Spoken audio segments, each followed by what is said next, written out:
Samajwadi party के अध्यक्ष अखिलेश यादव लखनऊ में शानदार और बेहद आलीशान घर में रहते हैं। सवाल है कि क्या इस घर में उन अतिक्रमण करने वालों को जगह देंगे आप अखिलेश जी? कहेंगे कि चलो 5 परिवार तुम मेरे यहां रहो, चलो मुझे बहुत दर्द है तुम्हारा। इसी तरह से ओवैसी जी की बात करता हूं।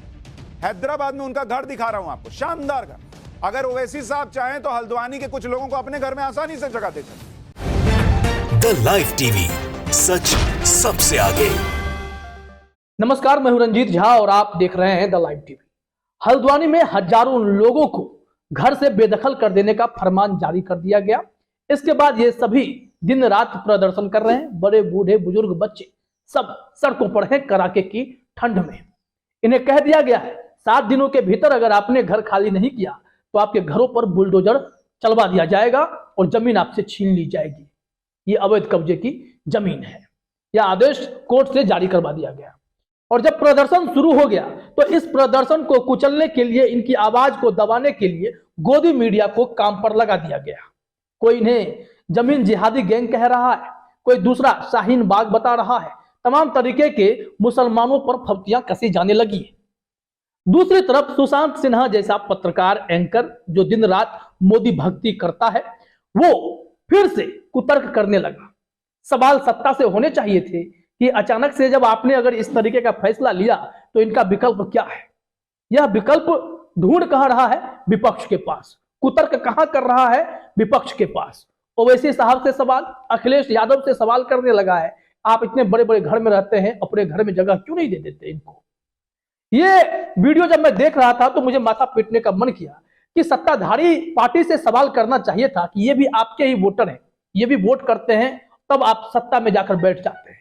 तो इन लोगों के लिए वैकल्पिक उपाय करने की जगह आपने इन्हें सीधे अल्टीमेटम दिया और कहा कड़ाके की ठंड में निकल लो। क्या कल को आप बुलडोजर चलाकर घर बना लेंगे? क्या रेलवे अपनी जमीन पर प्लेटफॉर्म बना लेगा या रेलवे की लाइनें बिछा देगा? क्या कर लेगा रेलवे इतनी जल्दी?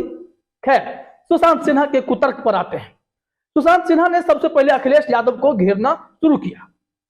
कहा कि अखिलेश यादव का घर 24,000 स्क्वायर फीट में है, 10 करोड़ का बंगला है, उसमें तो कम से कम 100-200 परिवार को तो रख ही सकते हैं।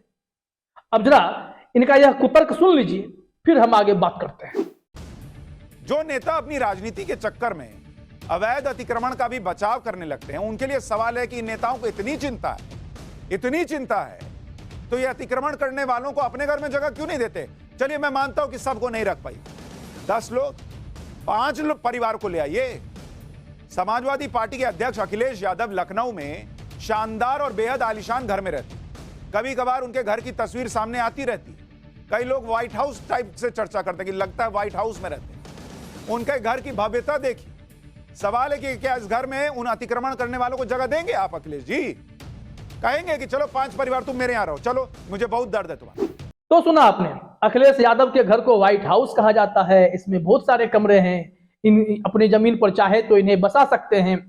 अब अखिलेश यादव की बात तो छोड़िए, उनका घर है, उन्होंने जितना बड़ा बनाया, 10 करोड़ कहां से आया ये अलग विषय हो सकता है। लेकिन हल्द्वानी के वो लोग जो रेलवे की जमीन पर रह रहे थे, जैसा कि सरकार ने इसे प्रमाणित किया है, रेलवे ने कोर्ट में केस लड़कर जीता भी, ठीक है, तो क्या वो लोग अब हल्द्वानी से अपना सब कुछ छोड़ छाड़ कर अखिलेश यादव के घर में रहने चले जाएंगे? क्या अखिलेश यादव जमीन उनके नाम लिख देंगे? क्या आप बताइए, आप सब हमारे दर्शक हैं, आपका घर जहां पर है, आप जहां पर 75-100 सालों से रह रहे हैं, वहां अचानक से कोई कहे कि अब इस घर को खाली करो, इसको तोड़ के हम बुलडोजर चलाएंगे, इस पे ध्वस्त कर देंगे, आप लोग चलो दिल्ली में रहना, यहां क्या करोगे? चले जाएंगे क्या? तो फिर सुशांत सिन्हा को कोई समझाए कि हल्द्वानी में जो गफूर बस्ती में बहुतायत संख्या में मुसलमान है, वहां हिंदू का भी परिवार है, लेकिन बहुतायत संख्या में मुसलमान है, इसलिए इन गोदी एंकरों को चिढ़ है, जो दिन रात हिंदू मुसलमान करते हैं उन्हें चिढ़ है। उन लोगों ने कुतर्क करना शुरू किया कि अखिलेश यादव के घर में इन लोगों को रख देना चाहिए, वो क्यों सपोर्ट कर रहे हैं? सपोर्ट नैतिकता और इंसानियत के आधार पर हो रहा है। सरकारें उस वक्त से कहां थी? 75-100 साल से ये लोग रह रहे थे। रेलवे की जमीन को अब याद आई कि रेलवे को कि ये हमारी जमीन है, अब हम इस पर फिर से लाइन बिछाना चाहते हैं, पटरी बिछाएंगे, हॉस्पिटल खोलेंगे, घर खोलेंगे, बनाएंगे, क्या करेंगे? और इन लोगों को बेघर कर देंगे। ये कैसे हो सकता है? इस देश में तो सारी संपत्ति वैसे सरकार की है, तो हर संपत्ति में खाली करवा दीजिए, कि आपके नाम की है तो क्या फर्क पड़ता है, खाली करवा दीजिए। यह कुतर्क चलना शुरू हो गया है। अब जरा आइए दूसरे हिस्से पर। इन्होंने अब ओवैसी साहब को टारगेट किया। ओवैसी साहब इन मुसलमानों के सपोर्ट में खड़े हुए कि भाई वो अवैध कब्जे की जमीन है, ठीक है, अगर मान लेते हैं कोर्ट ने आदेश दिया है कि खाली करना होगा, लेकिन कड़ाके की ठंड में बड़े बुजुर्ग बच्चे जो सड़कों पर उतर आए हैं वो कहां जाएंगे? उनके पास विकल्प क्या है? सरकार ने क्या सोचा? 2022 तक तो सबके सर पर छत की बात मोदी जी ने कही थी, पक्के का मकान देने का वायदा किया था। वो वादा तो खुद पूरा कर नहीं सके, लेकिन जिनके पास घर है, जिन्होंने 100 सालों से उसी जगह रहकर अपने पता नहीं कितने जनरेशन को पाल पोस कर बड़ा किया, अब उन्हें घर से बेदखल करने का फरमान जारी करवा दिया है। तो क्या होगा? तो अब यहां सुशांत सिन्हा ने असदुद्दीन ओवैसी को निशाना बनाया। सुशांत सिन्हा ने ओवैसी साहब से कहा कि इनका घर तो ऐसा है कि एक तरफ से नया आंध्र प्रदेश, दूसरी तरफ से पुराना आंध्र प्रदेश देखा जा सकता है। अब इनको कौन समझाए भाई? और इन्हें कह रहे हैं कि आपका घर तो 1 लाख स्क्वायर फीट में है, करोड़ों का घर बना हुआ है, तो इस घर में भी उन लोगों को आप रख लीजिए। तो क्या आप हल्द्वानी के लोग उठकर आंध्र प्रदेश, हैदराबाद जाए रहने के लिए, छोड़ दे वहां पे सब कुछ? यह कैसे हो सकता है? रेलवे की जमीन है, रेलवे लड़ाई लड़ेगी। तो दुनिया भर में, भारत खास करके भारत की अगर हम बात करते हैं, अगर कुतर्क करने लग जाए तो सारी जमीनें सरकार की ही हैं फिर, और सब पर कब्जा कर लीजिए, सारे लोगों को देश के बाहर कर दीजिए। इंसानियत भी कोई चीज है या नहीं है? बिना किसी सहमति के, बिना किसी बातचीत के कोई रास्ता निकाले इन लोगों को कहीं और भगा देने का फरमान कैसे कोई जारी कर सकता है? जरा सुनते हैं असदुद्दीन ओवैसी के बारे में सुशांत सिन्हा क्या कह रहे हैं। इसी तरह से ओवैसी जी की बात करता हूं। हैदराबाद में उनका घर दिखा रहा हूं आपको, शानदार घर। मैं उनके घर गया हूं भाई, बड़ा सा बंगला है, आंखें फटी की फटी रह जाती हैं देखकर, इतना बड़ा बंगला है। और ऐसी जगह पर है कि एक तरफ पुराना हैदराबाद दिखता है, एक तरफ नया हैदराबाद दिखता है। रौले वाला घर। अगर ओवैसी साहब चाहें तो हल्द्वानी के कुछ लोगों को अपने घर में आसानी से जगह दे सकते। उन्होंने 2019 के लोकसभा चुनाव में जो हलफनामा दिया, हैदराबाद में उनके बंगले की कीमत 15 करोड़ और उनके घर का साइज है 1,30,680 स्क्वायर फीट। तो देखा आपने, सुशांत सिन्हा के इस हरकत को देखकर लग रहा है कि गोदी मीडिया को काम दिया गया है, एजेंडा दिया गया है।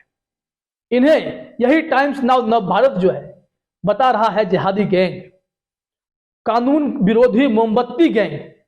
अजीब अजीब शब्दों से इन्हें नवाजा जा रहा है। क्या इस देश में मुसलमान के लिए कोई जगह नहीं है? सिर्फ मुसलमान हैं और वहां पर उनके साथ विवाद हुआ है रेलवे की जमीन को लेकर, जिस पर वो 100 सालों से रह रहे थे, तो उसे निशाना बनाया जाएगा। उन लोगों को जो सड़कों पर प्रदर्शन कर रहे हैं, अपने हक की मांग कर रहे हैं, उन लोगों को ये गोदी मीडिया निशाना बनाएगी।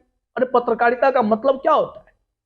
पत्रकारिता का मतलब तो यह हो सकता है कि जो परेशान है, जिन पर अन्याय हो रहा है, आप उनके साथ खड़े हो, सरकार से आंख में आंख डालकर सवाल करें कि भाई ये क्या कर रहे हैं आप? कड़ाके की ठंड में इन लोगों को आप घर से बेदखल कर रहे हैं। ये बेदखली का फरमान जारी करने का यह समय आपने चुना कैसे, और बीच का रास्ता क्यों नहीं निकला? यह पूछना चाहिए था सुशांत सिन्हा को सरकार से। लेकिन सवाल किससे?